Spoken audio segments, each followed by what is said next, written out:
जब जीव को मनुष्य शरीर में जन्म लेना होता है तो प्रकृति में वर्षा के साथ आता है, प्रकृति में वर्षा के साथ आया और फसल में मूली गाजर गेहूं अन्न इनमें वो जीव प्रवेश करता है और उसे माता पिता दोनों पाते हैं। तो सप्तम धातु वीर के रूप में परिणित होता है जीव।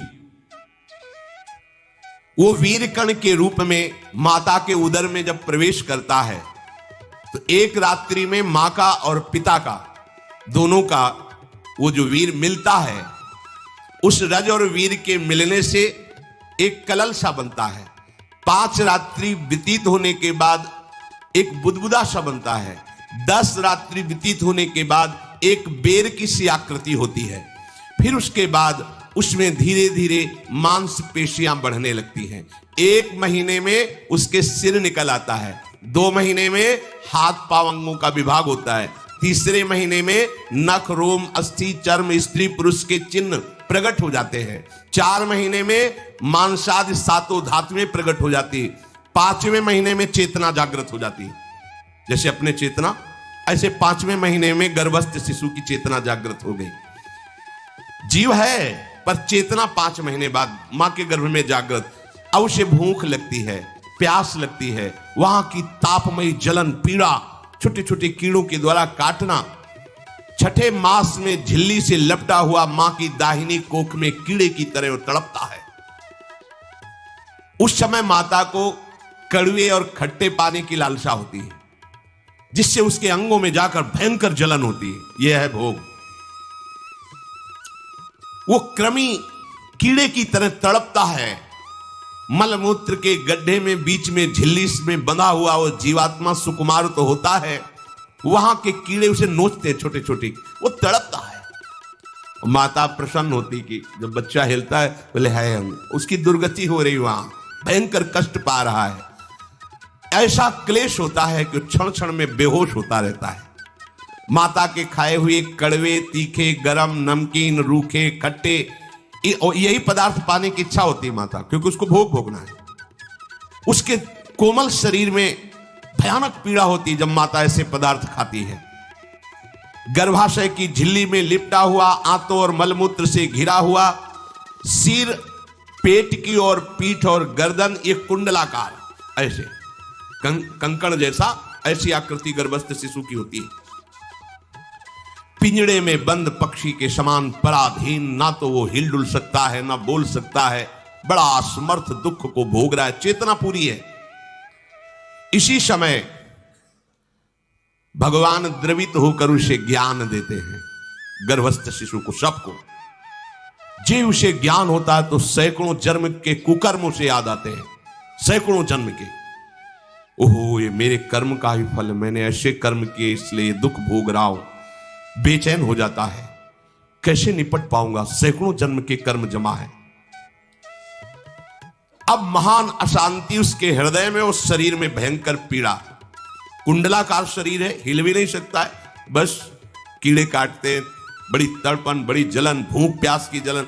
अब एक और भयानक जलन हुई, उसे स्मरण हो जाता है कई जन्मों के, सैकड़ों जन्मों के पाप कर्मों का। 7वां महीना आरंभ हुआ कि ज्ञान का उन्मेष हो गया। अब प्रसूति वायु उसे चला रही है, तड़पता है वो। सप्त धातु में स्थूल शरीर से बंधा हुआ वो जीव भयभीत होकर के पुकारता है, अगर कोई भगवान है तो एक बार मुझे यहां से निकाल दे। वो विनय करता है भगवान से, कोई अगर भगवान है जिसने मुझे इस बंधन में डाला है, एक बार निकाल दे, यहां से जाके केवल भजन करूंगा। जीव कहता, जंतुरुवाच तस्योपशन्नमवितुम जगदिच्छयात् नाना तनोर्भुवि चलच्चरणारविंदम सोहम ब्रजामि शरणम प्रकुतो भयम में येने दृशी गतिरदर्श सतोनुरूपा। हे प्रभु, मैं बड़ा अधम हूं। ये ज्ञान भगवान की तरफ से गर्भस्थ शिशु को होता है। देखो, स्वयं वो इतना कष्ट पा रहा है, फिर जब आप गर्भ हत्या करते हैं तो आपका पाप कितना बड़ा होगा सोचो। सब माताओं से विनय है, संयम से रहो, सावधान रहो। ये हत्या ऐसी नहीं कि तुम्हारे दान पुण्य से क्षमा हो जाएगी। ये जो भ्रूण हत्या है, गर्भ हत्या है, बहुत बड़ा पाप है। आप लोग अज्ञान के कारण इसको ध्यान नहीं देते, इसे खिलवाड़ समझते हो। कितना ज्ञान है। बेटी ही मां है, बेटी ही बहन है, बेटी ही पत्नी बनती है, बेटी ही किसी के जीवन को धारण करने वाली बनती है। और आपने गर्भ में देख लिया बेटी है, तुम स्वयं मां होकर उसका साथ दे रहे हो, उसका नष्ट करने के लिए। हमारी तो बात ही समझ में नहीं आती, क्या बुद्धि भ्रष्ट हो गई। अगर पुरुष का इतना महत्व है तो बेटियां ना हो तो तुम्हारी कौन सी गति होगी, सोचो जरा। जीना मुश्किल हो जाएगा तुम्हारा। तुम पुरुष किस काम के रह जाओगे। तुम्हारा अर्धांग काट दिया जाए तो तुम कैसे होगे। ये स्त्री स्वरूप अर्धांग है। जिस घर में मां बहन नहीं है, स्त्री स्वरूप नहीं, स्मशान जैसा वो होता है। ध्यान दीजिए, ये बहुत बड़ी गलती है जो अपनी बेटियों की हत्या करते हैं। ये वो पाप है जो अक्षम्य अपराध है। स्त्री हत्या करना शास्त्रों में बहुत बड़ा पाप कहा गया है। फिर वो तो बच्चा है, बिल्कुल नहीं। जिनसे हो गया है, श्रीमद् भागवत का सप्ताह मूल संस्कृत से सुनो और भगवान से प्रायश्चित प्रार्थना करो कि हे नाथ, भूल से गलती हो गई, दूसरा कोई उपाय नहीं। ध्यान से समझ लीजिए, तुम्हारे भ्रूण हत्या, गर्भ हत्या के पाप को नष्ट करने में एकमात्र श्रीमद् भागवत समर्थ है, दूसरा कोई नहीं। कोई दान पुण्य तीर्थ स्नान तुम्हें क्षमा नहीं कर पाएगा। यह ऐसा महापाप है। अगर हृदय में जलन करके और मूल संस्कृत के द्वारा पूरी 7 दिन में भागवत श्रवण की जाए नियम से, तो भागवत समर्थ है, इस हत्या के पाप से भी आपको मुक्त कर देगी। जिनके ऐसे हत्या हो गई हो करवा लो, नहीं तो बुद्धि आगे भ्रष्ट करके तुम्हें हरि गुरु से विमुख कर देगा। ये पाप ऐसा नहीं कि तुम्हें 2-4 माला घुमाने से क्षमा हो जाएगा। ये महत अपराध है। सबकी समझ में नहीं आता, समझ जाओ, नहीं तो आप जहां भी हो वहीं से भ्रष्ट कर देगा। यह अपराध नष्ट नहीं होगा, श्रीमद् भागवत की कृपा से नष्ट हो जाएगा। यह हमें बहुत विश्वास है। श्रीमद् भागवत साप्ताहिकी यह है ही महामहिम। प्रेत योनि को प्राप्त धुंधकारी को सीधे भगवत पार्षद स्वरूप देकर परम पद में आरूढ़ कर दिया। केवल 7 दिन की मूल संस्कृत एक भी श्लोक नहीं छूटना चाहिए। अगर साप्ताहिकी का पारायण हो तो इस भ्रूण हत्या, गर्भ हत्या से भी निवृत्ति मिल जाए। अब वो जीव भगवान को पुकारता है, मैं बड़ा नीच अधम हूं। आहा, भगवान आपने जो मुझे गति दिखाई ये तो मेरे कर्म के अनुसार ही है, आपका इसमें कोई दोष नहीं। हम लोग जब कष्ट भोगते तो भगवान से कहते हैं हमने तुम्हारा क्या बिगाड़ा। भगवान ने नहीं बिगाड़ा, तू खुद देख क्या बिगाड़ लिया अपना। करो पाप आचरण। अब देखो, हमने तो जीवन में कोई पाप नहीं किया और कितने गर्भ हत्या की है, कितनी खिलवाड़ समझे हो। ये बिल्कुल भयावह चीज है। आप लोगों को नहीं, हम बार बार इसीलिए कह रहे कि भयावह वस्तु है, तुम्हें बहुत ऊंचाई से घसीट के भ्रष्ट कर देगी। बहुत होश में हो, भूल के कभी ऐसा न करना जहां तक हमारी आवाज पहुंचे, जहां तक सुनाई दे। गर्भ हत्या मत करना, संयम से रहो। इस तरह का व्यवहार मत करो कि तुम्हारा मनुष्य जन्म ही व्यर्थ चला जाए। इसमें तीनों को बराबर दंड मिलेगा। गर्भ हत्या कराने वाला, गर्भ हत्या की प्रेरणा देने वाला और गर्भ हत्या में सहयोग देने वाला, जो औषधि डॉक्टर या जो भी, तीनों को दुर्गति होगी। माता, पिता, प्रेरक और कर्ता। ऐसा नहीं कि आप डॉक्टर हो तो आपको गर्भ हत्या करने का अधिकार नहीं। आप डॉक्टर हो दूसरे के शरीर को स्वस्थ करके निरोग करने के लिए, हत्या करने के लिए नहीं।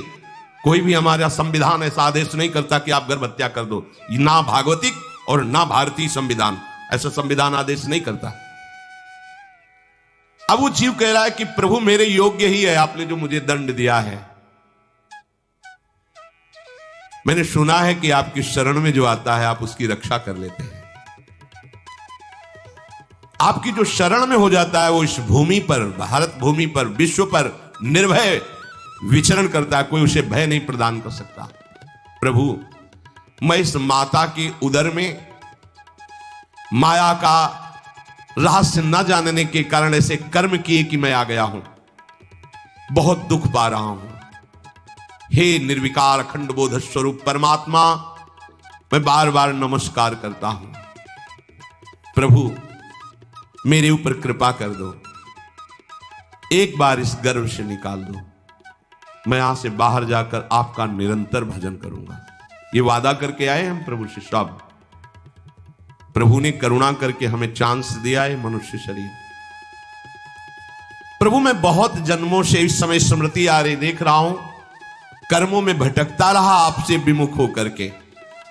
ये जो मुझे अभी ज्ञान हो रहा है केवल आपकी कृपा से तत्कालिक है। तत्कालिक, एक तत्कालिक वैराग्य होता है, जैसे कथा सुनियो मन में आया कि अब तो भजन ही करना है। ये तत्कालिक है, स्थायी नहीं है। इसे स्थायी बनाओ।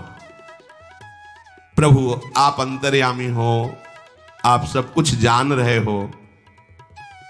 तीनों तापों की शांति के लिए भक्तजन आपका भजन करते हैं। मैं देहधारी होकर जीव माता के उदर में मलमूत्र से रुधिर की झिल्ली में फंसा हुआ माता की जठराग्नि के ताप से जल रहा हूं। प्रभु एक एक क्षण में यहां विकल होकर केवल इंतजार कर रहा हूं कि किस समय मुझे यहां से निकाला जाएगा। दीन बंधु, यहां से कब मैं निकलूंगा। स्वामिन आप बड़े दयालु हो। आप जैसे उदार प्रभु ने मुझ गर्भस्थ शिशु को यह ज्ञान दिया। हे दीन बंधु, आप अपनी कृपा से प्रसन्न हो जाइए। प्रभु एक बार निकाल दीजिए। मैं ऐसा भजन करूंगा कि दोबारा संसार के दुख में नहीं आऊंगा। कपिल भगवान कहते हैं, हे माता, वो गर्भस्थ बालक शिशु भगवान से प्रार्थना करता है, भगवान का आदेश होता है, तत्काल प्रसव वायु धक्का मारती है। जे भी प्रसव वायु धक्का मारती तो उसको ऐसा भयंकर कष्ट होता है, जैसा पीछे लिखा है कि जैसे जिंदा किसी की चमड़ी उतारी जाए, ऐसा मां के गर्भ से निकलते समय उसे कष्ट होता है। वो अत्यंत कष्ट से व्याकुल होता है। उसी समय उसका वो ज्ञान नष्ट हो जाता है जो भगवान ने दिया था। उस समय उसकी श्वास की गति रुक जाती, जैसे किसी का गला दबा दिया जाए तो कैसा लगेगा। ऐसे ही पूरी की पूरी भागवती की स्मृति नष्ट हो गई। होश आया तब देखा कि वो बाहर पड़ा हुआ है, माता के उस मलमूत्र में सना हुआ बिष्ठे की कीड़े की तरह। गर्भवास में जो दिव्य ज्ञान प्रकट हुआ था भगवान की कृपा से, वो सब नष्ट हो गया। भूमि परत भा ढाबर पानी, तिम जीवे माया लपटानी।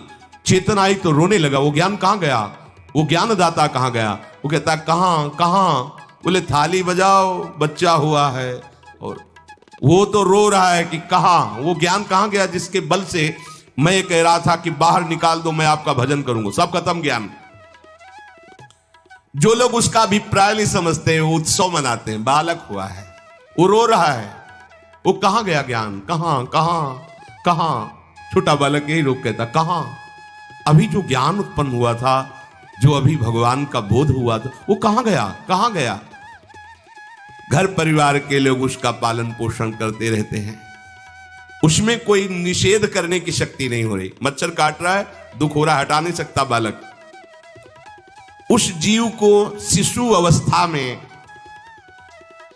जब कपड़ों पे लिपेट कर ऐसे लिटाया जाता है तो इतना कोमल त्वचा होती कि कपड़े भी उसको, जैसे खुजलाहट है, पीड़ा है या जलन है, बिल्कुल कोमल त्वचा होती। कुछ नहीं कर सकता हो, पर रो सकता है। ना खुजलाने की, ना करवट बदलने की, ना उठने की कोई सामर्थ्य नहीं। बड़ा कष्ट पाता है बाल्यावस्था में, क्योंकि त्वचा बड़ी कोमल होती है। दास मच्छर आदि जीव उसको काटते हैं। गर्भावस्था का कोई ज्ञान नहीं रहा, सिर्फ रोना ही रोना रह रहा। इस प्रकार उसकी बाल्यावस्था कटी, कौमार अवस्था आई, पौगंड अवस्था। इनमें वो खिलवाड़ में फंस गया। जैसे जैसे बड़ा होता जाता, चेतना, गुनगुना, ये कार, ये प्लास्टिक के ऐसे उनमें मगन है। देखो ना छोटे बच्चों को, अज्ञानवश इसकी ये अवस्था कट गई। बड़े भाग्यशाली ऐसे भी बच्चे हैं जो तुतला के बोलते हैं, उनकी मैया कहती राधा बोलो, राधा। देखो ये सौभाग्य। प्रणाम है उन माताओं को जो अपने बच्चों को भगवान नाम बुलाते हैं कि आप बोलो, श्री हरिवंश बोलो, राधे राधे बोलो। धीरे धीरे उसकी युवा अवस्था पहुंची। इस समय उसके अंदर एक भूत सवार होता है। जवानी का भूत है, ये सबके सवार होता है। अगर मंत्र चल रहा है तो भूत नहीं चढ़ेगा, नाम चल रहा है तो भूत नहीं चढ़ेगा, नहीं तो भूत चढ़ जाता है। ये कुछ भी करवा सकता है भूत, भूत ही तो है ना। वैसे ही पंचभूत लिपट गए, ऊपर से जवानी का और भूत सवार हुआ तो जौवन ज्वर के ही नहीं बलकावा। जवानी में कोई भी ऐसा अपराध नहीं जो हो ना जाए। बड़ा भयानक इसमें स्वरूप होता है। इसमें केवल भोग, केवल भोग, एक ही दृष्टि रहती है, भोग भोगना। अज्ञानवश जब भोगों की प्राप्ति में बाधा पड़ती तो भयंकर वो क्रोध करता है, शोकाकुल होकर हिंसा कर बैठता है। जैसी घटनाएं सुनने को मिलती हैं, राक्षसी घटनाएं, ये भूत है जवानी का। जहां कामना में बाधा पहुंची, क्रोध, क्रोध में वो समझ नहीं पाता कि मेरे जैसा ही प्रिय शरीर उसका है जो मैं वर्ताव कर रहा हूं। सदेहे न मानेन वर्धमानेन मन्युना करोति विग्रहम कामी कामेष्वंताय चात्मनः। जैसे जैसे देह बढ़ता जाता है, पुष्ट होता जाता है, वैसे वैसे भोग वासना और अभिमान बढ़ता जाता है। वो काम परवश होकर अपना नाश करना शुरू कर देता है। यौवन, वो फिर खोटी बुद्धि वाला वैसे ही पाप करने लगता है जिन पापों के कारण उसकी दुर्गति हुई थी नरक आदि की, और मां के गर्भ में आया था। देहाभिमानवश निरंतर मैं करूंगा, मैंने भोगा, मैं वो भोगूंगा। उसे ये ज्ञान नहीं रहता कि मैं वादा करके आया हूं कि भजन करूंगा और इस संसार से मुक्त हो जाऊंगा, भूल गया। इसी शरीर से उसको फिर भयंकर कष्ट भोगने पड़ेंगे। इसी का नाम संसार चक्र है। अगर कहीं उसे सत्संग मिल जाए, सन्मार्ग में चल दे, तो माया भेजती है दो प्रकार के लोग उनको भ्रष्ट करने के लिए। एक जिह्वा रसेंद्री को और एक उपस्थेंद्री जनेंद्री के भोगों का समागम भेजती, फिरी भोगो। ध्यान रखना, शास्त्र है, सत्य एक एक अक्षर है।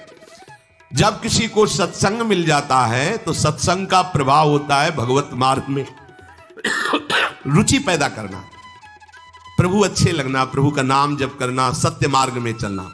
जब तुम सतमार्ग में चलोगे तो दो प्रकार के लोग भेजे जाएंगे। बढ़िया हलवा, बढ़िया खीर, रबड़ी, लो प्रभु, पाओ, आरोगो। रसेंद्री और फिर जनेंद्री, फिरी कोई परेशानी नहीं, भोगिए आप। फिर वो ऐसे विषयी पुरुषों का संग करके वैसे ही पहले की तरह फिर पाप करने लगता है। बहुत होश में, बहुत होश में। इनको ऐसे लोगों का संग कराया जाता है जिससे सत्य, शौच, पवित्रता, दया, संयम, लज्जा, क्षमा, यश, मन इंद्री का संयम, ये सब सद्गुण नष्ट हो जाएं, ऐसे लोगों का संग कराया जाता है। ऐसे लोग बहुत हैं। वो आपको पैसा खर्चा करके वो आपको भोग दिलाएंगे, भोगो भैया, आप इनके लिए नहीं भगवत मार्ग में आए हो, आप प्रभु की प्राप्ति के लिए आए हो। बच्चों सावधान हो। ये देखो शास्त्र कह रहा है, रसेंद्री और जनेंद्री दो की सुविधा देने वाले लोग मिल जाएंगे। अत्यंत सोचनीय, मूढ़, देहात्मदर्शी ऐसे असत पुरुषों का संग करके भ्रष्ट हो जाता है। अच्छा, वो आग लगा दिए, वो चल दिए, फिर नहीं देंगे। कुछ लोग ऐसे होते हैं कि 10 दिन अपने पैसे से आपको नशा करवाएंगे, फिर इसके बाद तुम्हें उनके पैरों में गिरना पड़ेगा, फिर मांगने से भी नहीं देंगे, पहले फिर ही देंगे। आदत बिगड़ गई। ऐसे लोग मिलेंगे, मुस्कुराएंगे, हंसेंगे, आपको गले लगाएंगे, आपको लगेगा जीवन का सार मिल गया, फिर इसके बाद जूते चलाएंगे, गली में नहीं देखने देंगे। अब तुम्हारी वृत्ति बिगड़ गई, तुम उधर ही ताको, होश में, होश में। इस जीव को किसी और के संग से ऐसा बंधन, ऐसा मोह नहीं होता जैसा कामिनियों के संग से होता है। भगवान कपिल देव जी कह रहे हैं, न तथास्य भवेन्मोहो बंधश्चान्य प्रसंगतः योषित संज्ञात यथा पुरुषो यथा तत्संग संगता। कामी पुरुषों का, कामिनियों का संग जैसा परमार्थ भ्रष्ट करता है वैसा और किसी से नहीं हो सकता। इसलिए तुम इतना अपने को मत साधक समझ लो कि हमारा कौन बिगाड़ सकता है। उदाहरण में दे रहे हैं, प्रजापति स्वाम दुहितरम दृष्ट्वा तद्रूप धर्षितः रोहित भूताम शोनवधा वदृक्ष रूपी हतत्रपहा। स्वयं प्रजापति भगवान ब्रह्मा जी ने अपनी पुत्री को जब देखा, प्रसंग आता है, सरस्वती जी, बहुत सुंदर सरस्वती जी है, तो अपने को संभाल न सके। उनके रूप लावण्य और यौवन के स्वरूप को देखकर भगवान ब्रह्मा जी आकर्षित हो गए। इसलिए दूसरों की तो बात ही क्या है, हम सब ब्रह्मा के ही बनाए हुए हैं, वो आकर्षित हो गए। इसलिए बलम में पश्चिमाया स्त्री मैया जैनो दिशाम या करोति पदाक्रांतान भूर्विजंभेण केवलम। हे माता, मेरी माया का बल देखो, जो अपने पैरों से विश्व को कुचल सकते हैं, ऐसे दिग्विजयों को अपने पैरों के नीचे कुचल दे, वो मेरी माया है।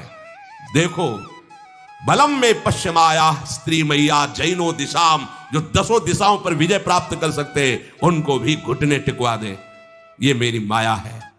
संगम न कुर्यात् प्रमदा सुजातु योगस्य पारम परमारुरुक्षु मत्सेवया प्रतिलब्धात्मलाभो वदन्ति या निरय द्वारमस्य। श्री भगवान कह रहे हैं, अहो मेरी इस माया का बल देखो। इसलिए जो मेरे को प्राप्त करना चाहता है, योगारूढ़ होना चाहता है, भजन में आगे उन्नति चाहता है, उसे चाहिए जो तुम्हें भ्रष्ट करने के लिए इशारे करे, चाहे स्त्री हो चाहे पुरुष, तजिए ताहि कोटि बैरिशम यद्यप परम सनई, वो मित्र नहीं, वो माया के द्वारा भेजा हुआ दूत है। चाहे कोई भी हो, होश में तुम समझते हो कि बाजी जीत गए, भाग्य खुल गए, तरस रहे थे भोगों के लिए, मिल गए भोग। अरे नारकी गतियों से बचने के लिए तुम्हें अवसर मिला था, फिर नरक जा रहे हो। तुम समझते हो कि इसको भोग ले तो सुखी हो जाए, उसको जो भोग रहा है वो समझता है उसको भोग ले तो सुखी हो, उसको वो पूरी सृष्टि इसी भ्रम में फंसी हुई है। होश में हो जाओ। जो परम पद चाहता है, भजन करना चाहता है, ठीक से मार्ग में चलना चाहता है, उसे शब्द भगवान के याद कर लेने चाहिए। चाहे वो स्त्री हो चाहे पुरुष, जो तुम्हें गंदी बातें सिखाए, गंदी बातें दिखाए, गंदी बातें करने के लिए प्रोत्साहन दे, जाके संग कुमति मति उपजय करत भजन में भंग तजोरे मन हरि विमुखन को संग। गृहस्थ हो तो धर्म के अनुसार अपनी पत्नी मात्र में सीमित रहो। ये उद्दंडता तुम्हारा नाश कर देगी। ये जो आज नई रीतियां चल रही हैं, ये भगवान ब्रह्मा जी ने अपने पुत्रों को बुलाया। चारों युग ये पुत्र हैं भगवान ब्रह्मा के, सतयुग, त्रेता, द्वापर, कलयुग। सतयुग से कहा, भाई हमने रचा है नर्क, तुम्हारा स्वभाव सत्य में स्थित होना है, इसलिए हमारी आज्ञा का पालन करो कि नर्क खाली भी नहीं रहना चाहिए। तो उनका पिताश्री, जब हमारा स्वभाव आपने ही रचा है तो मेरे राज्य में कोई नर्क जाए भूल चूक से, किसी को नर्क नहीं जाने देंगे। त्रेता से कहा तो उन्होंने कहा कोशिश करेंगे अपने बड़े भाई का अनुगमन करने की। द्वापर से कहा तो उन्होंने कहा कोशिश करेंगे आपकी आज्ञा का पालन करने की। समझना। लेकिन जब कलयुग आया तो मुस्कुरा के बोला, पिताश्री जैसे बड़े भैया ने कहा मेरे राज्य में कोई नर्क मेरी जानकारी में नहीं जा पाएगा, ऐसे ही मेरे राज्य में कोई स्वर्ग या परम पद मेरी जानकारी में नहीं जा पाएगा। मैं सीधे हाउसफुल करूंगा नरक। देख लो ना, शराब पीना, व्यभिचार करना, जुआ खेलना, चोरी करना, हिंसा करना, इसके प्रधान स्थान है। ब्रह्मा जी से कहा आप चिंता मत करो, जैसे बड़े भैया कहते हैं कि हमारे राज्य में कोई नरक नहीं जाएगा, ऐसे हम आपको वचन देते हैं। अगर हमारी दृष्टि पड़ी तो न स्वर्ग जाने देंगे न परम पद में जाने देंगे। तभी महाप्रभु कहते पाए जान जगत में सब जन कपटी कुटिल कलयुगी तंचु। कलयुग ने सबको देख रखा है, सबको अधीन कर रखा है। अगर बच सकते हो तो एक हरिनाम है, राधा नाम है, जो कलयुग का प्रभाव नहीं पड़ने देगा। इसलिए होश में, चाहे वो पुरुष हो या स्त्री हो, रिश्तेदार हो, नातेदार हो, कोई हो, जिसके संग से भोग वासना बढ़े, भगवत विमुक्ता हो, दूरी बना लो, तत्काल दूरी बना लो। वो मित्र नहीं, वो भारी दुश्मन है, जो तुम्हें फिर वही दुर्गति में ले जाएगा जो गर्भ में वादा किया वो नहीं कर पाओगे। भगवान कह रहे मैं इसलिए मना कर रहा हूं कि ये खुला हुआ नरक का द्वार है। वदंती या निरय द्वारम अश्य, निरय माने नरक का द्वार, अश्य माने ये भोग विलासिता खुला हुआ नरक का द्वार है। इसका भाव यह है, इसमें सुख तो है नहीं, सुख भासता है। भासना और है में अंतर है। जैसे रेत में हम देखते हैं सूर्य की किरणें पड़ने पर निर्मल जल भासता है, और प्यास के कारण हम दौड़े तो वहां बालू ही मिलेगी, फिर आगे भासता है, फिर भागे तो फिर भागने से प्यास बढ़ती जाती है, पानी मिलता नहीं। ऐसे ही परस्पर आकर्षण में सुख भासता है, होता नहीं। जब हम उसको स्वीकार कर लेते हैं तो एक मन में उदासी आती कि यहां वो तो मिला नहीं जो चाह रहे थे, तो वो दूसरा दिखाता है, वो आगे वो उधर गया, तो फिर वो पूरा जीवन नष्ट हो जाता है। और मिला नहीं क्योंकि है नहीं, भासता है, सुख भासता है नहीं। प्रभु में सुख भासता नहीं, प्रभु में सुख है, भासता नहीं है। इसलिए जो भासता में लगे वो प्रभु में नहीं लग पाते, क्योंकि वहां भासता नहीं है, वहां भास रहा है और है नहीं। यहां है, भास नहीं रहा है तो है का परिचय नहीं है, इसलिए वो यहां लग। और जो लग गया, नाच नाच के मीरा जी कहती, पायो जी पायो मैंने राम रतन धन पायो। पति है। प्रथम रात्रि में मीरा जी ने राणा साहब से कहा कि आप हमारी बात शायद समझ सकते हो, आप हमें स्पर्श मत करना। मैंने सुहाग गिरधर के नाम का भरा है, मैं तुम्हारी पत्नी नहीं हूं। लोक व्यवहार के कारण तुम पति रूप में आए हो, तो मैं चाहती हूं कि तुम मेरा सहयोग करो। मैं एक पतिव्रता हूं गिरधर की। मेरे तो गिरधर गोपाल बैठे थे एक ही सैया में, उतर के चरणों में बैठ गए। मीरा जी के चरण पकड़े के, अहो भाग्य, मुझे ऐसे सौभाग्य मिला कि आपका पति होने का। एकांत में आप हमारी गुरु होंगी और समाज में आप पत्नी का स्वांग करेंगी, जिससे आपको विक्षेप नहीं पड़े। आजीवन निर्वाह किया। एकांत में गुरुवत मीरा जी के प्रति व्यवहार करते राणा साहब, और व्यवहार में मीरा जी पत्नी जैसा व्यवहार में बाहर और अंतर में ऐसी सदगति हुई राणा की, जो बड़े बड़े योगियों को दुर्लभ है। मीरा जी जीवन में कभी भी किसी भोग को स्वीकार नहीं किया। गिरधर के रंगराजी सब भोग चरणों में लुट रहे थे। सोचिए, राज परिवार में ब्याही गई, क्या था, किसी भी सुख की आकांक्षा नहीं। यह है रंग श्री हरि का। है नहीं ना उनमें सुख, जो है सुख वो मिल गया तो फिर भासने की तरफ क्यों बढ़ेगा। इसलिए ये जो मेरी माया है, ये मित्र बनकर पहले सेवा के बहाने से धीरे धीरे पास आती है। आती है का शब्द माया के लिए है, वो किसी भी रूप में होगी। माया का कोई रूप नहीं आज तक वर्णन किया गया, कोई भी रूप हो, वस्तु, व्यक्ति, स्थान, घटना, कुछ भी। उपासक जब समझ नहीं पाता तो वही उसके नाश का कारण बन जाती है।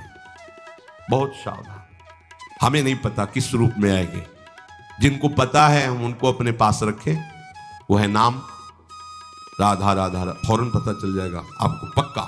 ये ठीक नहीं, नहीं बहुत श्रद्धा, नहीं बिल्कुल हटो, बिल्कुल हटो, अंदर से बिल्कुल हटो। नहीं तो कोई समझाने वाला थोड़ी था बचपन से हमें कि भाई पास कोई हो, यही नाम। जहां कहीं कोई प्रियता, कहीं आश्रमों में, कहीं कुछ समझ, हटो हटो हटो, ये नाम हटाते हटाते हटाते जहां लगाना चाहिए वहां लगा दिया। नाम अगर है अंगरक्षक तो तुम्हें माया से बचाता रहेगा, क्योंकि जिनकी माया है उन्हीं का नाम है। वो खूब अच्छे से जानता है, माया को पहचानता है। नाम आप नहीं पहचानोगे पक्का, क्योंकि वो बाहर से ही नहीं आती, वो अंदर से भी आती है। ये सब माया के ही पार्षद है, मन बुद्धि चित्त अहंकार सब माया में है। नाम चलेगा तो अंदर और बाहर दोनों जगह सुरक्षित रखेगा। पकड़ लीजिए, वो तिनके में ढके हुए कुएं के समान होती है। पता नहीं चलता कि कितना गहरा कुआं है, ऊपर से तिनके से ऐसा लगता भूमि, जेब पैर रखा गिर गए कूप में, अब निकल नहीं सकते। जब मेरी माया में आसक्त हो जाता है तो अंत समय फिर उसी माया का स्मरण आता है, वही सब मैं अब मोर तोड़ते। अब वो फिर उसी चिंता से फिर वही फंस गया, फिर वही दुर्गति प्रारंभ। तो हे माता, जो हरि से विमुख हैं उनका एक चक्र चलता रहता है, पुनरपि जननम पुनरपि मरणम पुनरपि जननी जठरे शयनम। इसलिए मुमुक्षु उपासक को चाहिए कि ना कोई भय स्वीकार करो, डरो मत माया से। देखो भगवान के वचन, ना किसी के सामने दीन हो। भक्ति की दैन्यता अलग है, विषयों की दीनता नहीं। ये साधु में कभी नहीं हमने देखा, किसी भी साधु में ये नहीं। साधु है ये नहीं होगा जब मर जाए पक्का, और साधुता नहीं है तो फिर इतना ही है, फिर और रही क्या गया है। फिर साधुता में ये तो नहीं होता पक्का। हम कहते हैं बहुत हजारों संतों से मिले, ये नहीं होता। अरे रिद्धियां सिद्धियां मारी घूमती पीछे वो हाथ फैलाएंगे। हाँ, आचार्य आदेश के कारण रोटी मांगते हुए बड़े बड़े सिद्धों को देखा गया है, टुकड़े रोटी के मांगने। आचार्यों का आदेश है, भिक्षा औषधम अन्नम, भिक्षा रूपी अन्न रूपी औषधि से उदर पोषण करे। ऐसा आचार्य, चाहे वो भगवान शंकराचार्य हो, चाहे आप प्रेम के उपासक हो। भूख लगेगो मांग खाऊंगो, गिनो न सांझ सवेरो, ब्रजवाचन के जूठ टूक और घर घर छाछ महेरो, ऐसो कब करियो। बस साधु 30 मिनट के लिए केवल भिक्षुक बनता है और 23.5 घंटा के लिए बादशाह रहता है। मिले तो ना मिले तो बस भिक्षा बादशाह। जाइन चाहे कबो कछ तुम सन सहज सने, बसो निरंतर तासुर सुराउर निजगे। साक्षात भगवान हृदय में खेलते रहते हैं। दीनता नहीं होनी चाहिए। ये भागवतिक दैन्यता अलग है, ये दलिद्रता रूपी दीनता नहीं होनी चाहिए कि ठंडी लग रही कपड़ा दे दो, देखो हमें तीर्थ यात्रा करनी पैसा दे दो, हमें यज्ञ कर। कौन सी यज्ञ करनी तुम्हें, कौन सी यज्ञ? श्वासों को बोलो राधा राधा राधा, एक एक श्वास की आहुति, इससे बड़ी कोई यज्ञ होगी? पूरा जीवन समर्पित, इससे बड़ा कोई तीर्थ होगा? अरे जहां चरण रख दे वहां तीर्थ प्रकट हो जाए, ऐसी भक्ति की महिमा होती। तीर्थ ही कुर्वन्ति तीर्थानि। ये दीनता नहीं होती साधुओं में, पाखंड में होती। दीनता साधुता में नहीं होती। इस विषय की ये दे दो बाबूजी, धिक्कार है, धिक्कार है। कहा वह मोर दासा करे तुच्छ नरन के आशा, तो कहो कहां रहा विश्वासा। जिसने बिना किसी सहयोग के 1 सेकंड में अनंत ब्रह्मांडों को रच दिया, वो हमारे स्वामी है। इसके बाद तुम ऐसे मांगते घूमो, कहां दासता रही? भय, जिसके भय से मृत्यु भी भयभीत होकर काम कर रही, जिसके भय से सूर्य चंद्र प्रकाशित हो रहे, जिसके भय से पृथ्वी जल में नहीं डूब रही, वो हमारा स्वामी है। फिर हमें भय किससे? मोह, चराचर जगत मेरे प्रभु का अंश, बस इस बात से प्रीति है, कोई शारीरिक संबंध से नहीं, माता पिता भाई बंधु नहीं। हमारा संबंध नाते नेह राम के मनियत सुरत सुदेव, जहां लो जितने भी संबंध है केवल आराध्य देव के संबंध से। बस निसंग भाव से वो फिर भगवत प्राप्त हो जाता है। ये सावधानी रखनी। निसंग भाव, कोई मित्र नहीं, कोई शत्रु नहीं। इस माया में संसार से मुक्त होने का यही उपाय है। भय नहीं, दीनता नहीं, मोह नहीं, किसी का संग नहीं, और अपने श्यामा श्याम श्यामा श्याम श्यामा श्याम, उनके नाम के, उनके आश्रित। वो आगे से आगे ऐसा दुलार करते हैं, आपको सोचना ही नहीं पड़ेगा। जैसे माँ को पता है बाल भोग कब कराना है बच्चे को, कौन सी पोशाक धारण करानी है, कहाँ उसको खेलने ले जाना है, ऐसे ही हमारे प्रियालाल को पता है ये दास है, इसको कब क्या। सच्ची मानिए, आगे से आगे व्यवस्था उनकी। आश्चर्य में हो जाओगे आप जब अपना अहंकार उनको समर्पित कर दोगे। हम अहंकारी जीव अपने अहंकार के कारण धक्का खाते घूम रहे। नहीं, अखिल कोटि ब्रह्मांडों का सृजन करने वाला प्रभु है। 4 लाख योजन का एक पहाड़ केवल है, सोने का, सोने का, प्योर सोने का, मिलावट नहीं। 4 लाख योजन, 1 योजन 4 कोस, 1 कोस 3 किलोमीटर। कितना एक से एक रत्न इस पृथ्वी में है। ऐसे मालिक के गुलाम हो, ऐसे हाथ फैलाते घूमो। राधा राधा। इस शरीर को बहुत ध्यान से सुन लो। जो इस शरीर को निक्षेप माने धरोहर होता है, धरोहर की भांति। जैसे हम तुम्हें दे दे कि 500 रुपए रख लो, हमें जब काम लगेगा ले लेंगे, तो 500 रुपए रखे आपकी जेब में, लेकिन आप कभी उसे अपना नहीं मानेंगे। अगर कभी आवश्यकता पड़ी, किसी ने बताया कि 500 रुपए आपकी जेब में, नहीं नहीं, वो तो धरोहर है। जब वो मांग लेंगे तो उनको हम खर्चा, धरोहर का खर्चा स्वयं में नहीं किया जाता। ईमानदार आदमी धरोहर को जैसे रखा वही, ये नहीं कि हम 500 खर्चा कर लेते हैं फिर कमा के 500 दे देंगे, नहीं, वही सेम टू सेम वैसे ही वापस होगा। तो ये शरीर प्रभु की धरोहर है। सुधा निधि में भी एक श्लोक में आया है, ये प्रियाजू की धरोहर है। कबीरदास जी ने कहा है, चदरिया जैसी की तैसी धरि दीनी। जैसी दी थी प्रभु, हमने मलिन नहीं की, वैसे की वैसे वापस कर दी, तो क्या होगा उसका परिणाम? मोक्ष, भगवत प्राप्ति। इसे मलिन करने का अधिकार तुम्हें नहीं। ये चदरिया जो मिली है मनुष्य शरीर, ये भगवत प्राप्ति, इसे गंदा मत करो। शरीर को धरोहर की भांति रखकर, ये गुरु की संपत्ति है, ये इष्ट देव की संपत्ति। तन वांग मनोभिरमलई सोहम तविवास्थिता। ये शरीर, ये मन, ये वाणी हमारे गुरुदेव को समर्पित, उनकी आज्ञा के अनुसार चलना है। तो क्या होगा? अनासक्ति बढ़ेगी, किसी से कोई राग नहीं, अनासक्त होकर भगवत प्राप्त हो जाएगा। एक ही उपाय समस्त दुखों से बचने का, मामुपेत्य, जो मेरे आश्रित हो गया, मेरा भजन करता है, पुनर्जन्म नहीं होता उसका। क्योंकि दुखालयम शाश्वतम, संसार में वही जवानी, वही बुढ़ापा, वही रोग, वही योनियों में भटकना। थोड़ा तो थक जाओ। तुम्हें नहीं चाहिए दिव्यता तो कम से कम इतना समझ लो। फिर वही प्रारंभ वाली बात कहते हैं कि देश विदेश सुख के लिए भटकते हो, तो हम भी तो ऐसे देश की बात कर रहे हैं जहां सुख ही सुख है, जहां काल की भी चाल नहीं है। वो है निकुंज देश। निकुंज देश के राजा हैं श्यामा श्याम।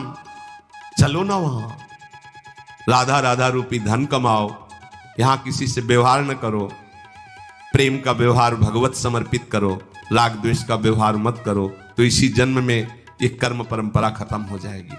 पता नहीं कौन कौन सी योनियों में हमें जाना पड़े मां के गर्भ में। इसलिए भाई, ये आखिरी जन्म होना चाहिए, ऐसा कर लो, ऐसा धन कमा लो जो तुम्हारे साथ चले, वो है राधा नाम। अब जीवन में धोखा ना होने पावे। सबसे प्रार्थना है, बच जाओ, आगे और कलयुग भयानक रूप लेके आएगा, आपसे भजन नहीं होगा।